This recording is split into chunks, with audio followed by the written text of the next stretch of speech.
Chapter 12. Until now, there were people who could enter the manor to disturb him.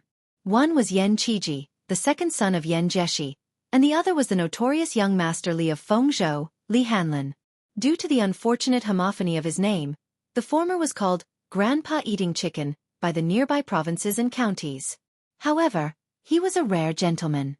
He was a bookworm, but his scholarly style was rather cute. He was vague on small matters, but he was clear on important matters. Young Master Li, who had an elegant name, was a complete bully. Throwing living people into cages to watch the tragedy of their bodies being dismembered was just one of the perverted interests of this #1 dandy in Feng province. He also liked both men and women. He especially liked young husbands with red lips and white teeth. He always had one or two handsome young boys in green clothes by his side to play with. He knew Yan Jieshi because young Master Yan was used to being His Royal Highness's follower since he was young. Su Fengnian also liked to tease this peer who always talked about the teachings of saints. As for Li Hanlin, this scum, he was cruel and merciless when it came to others, but he treated his friends well. Moreover, Li Hanlin had a sister who was extremely beautiful. Su Fengnian had been drooling for a long time, so he didn't want to be close to her. Other than the bookworm Yan Qiji and young Master Li Hanlin, there was also a good official's son whose surname was Kong. He followed his father to become an official in the capital and hadn't seen him for 4 years. He was a martial arts fanatic. When the four of them got together, the division of labor was basically Su Fengnian coming up with bad ideas. Yan Qiji, who was meticulous, was responsible for cleaning up the mess, and Kong was responsible for martial arts fanatic. If the matter was exposed, then Li Hanlin would be the scapegoat. It was a perfect plan. Brother Feng, Yan Qiji, who had been Su Fengnian's follower for more than 10 years, was already an elegant young master. However, when they met, he looked like he was about to cry. After he called out to Feng Zhou affectionately, his eyes became wet. Sigh, this guy was good at everything, but he was spoiled, sentimental, and sad like a girl. No wonder Li Hanlin felt that this guy was as good as him. However, he was a man and played with little husbands, while Yan Qiji was in love with Brother Feng. Brother Feng. Li Hanlin's greeting was much more domineering. He wanted to hug Su Fengnian, who had not seen him for a long time. However, Su Fengnian lifted his leg and gently pushed it against his abdomen.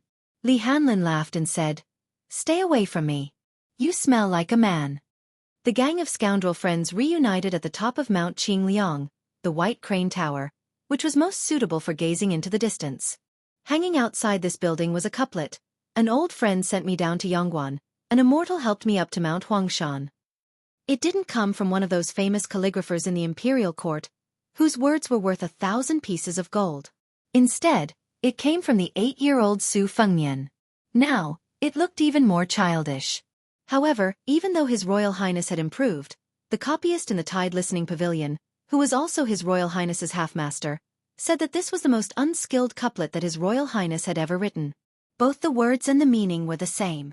Back then, when the Great Pillar State was happy, he copied it and hung it up after meticulously copying it. All these years, there had been no sign of him changing it. Su Fengnian did not talk much about the bitterness and hardships of the past 3 years.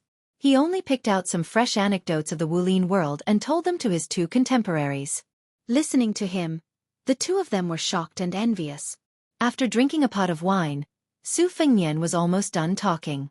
Yan Qiji and Li Hanlin were still thinking about it. Su Fengnian walked to the corridor and leaned against the railing. He smiled gently and said, "Now you know that you're frogs at the bottom of a well. After I eat chicken, I'll definitely be able to read 10,000 books. I've also walked several thousand li. What about you, Hanlin?" The carefree Li Hanlin scratched his head and said, "Why don't you become a general in the future and kill 10,000 people?" Yan Qiji said disdainfully, "Brute." Li Hanlin stomped his feet and said, "Do you dare to say this to the Great Pillar State?" Yan Qiji was speechless and couldn't refute it. Su Fengnian suggested, "How about we go out for a ride?" Li Hanlin was the first to agree. He said excitedly, "Then you must go to the Purple Gold House. Yu Huakue has not received a single customer for the past 3 years because of you. Her reputation has been overshadowed by a new Huakue." Su Fengnian asked, "Did you bring any money?" Li Hanlin patted his bulging belly and said, "Did you see? This time, I stole 10,000 taels of silver from the secret room. For Brother Feng, I've sacrificed everything. When I go back, I'll accept being grounded. Yan Qiji said mockingly. Look at you. Li Hanlin was thick-skinned. He laughed and said, then you should steal some. Not 10,000 taels, just 1,000 taels. Do you dare? You scholars only know how to talk on paper. When it comes to serious things like scolding and fighting, which time didn't Brother Feng and us do the work? Even if you strip a woman naked, you wouldn't dare to roll on her belly. How dare you say I'm useless? Yan Qiji's face turned red and he snorted. Every bleak night with the sky as his quilt and the ground as his bed, listening to old Huang's ear-piercing snoring not far away, Su Fengnian, who had changed from complaining to seeking joy in the midst of bitterness, would miss the time when they quarreled with each other. He also remembered the time when they rode on horses by the Nanhuai River, teased innocent people together, sang loudly in the brothel together, caused trouble together, committed sins together, and got drunk together. The three of them said in unison, "Cheers."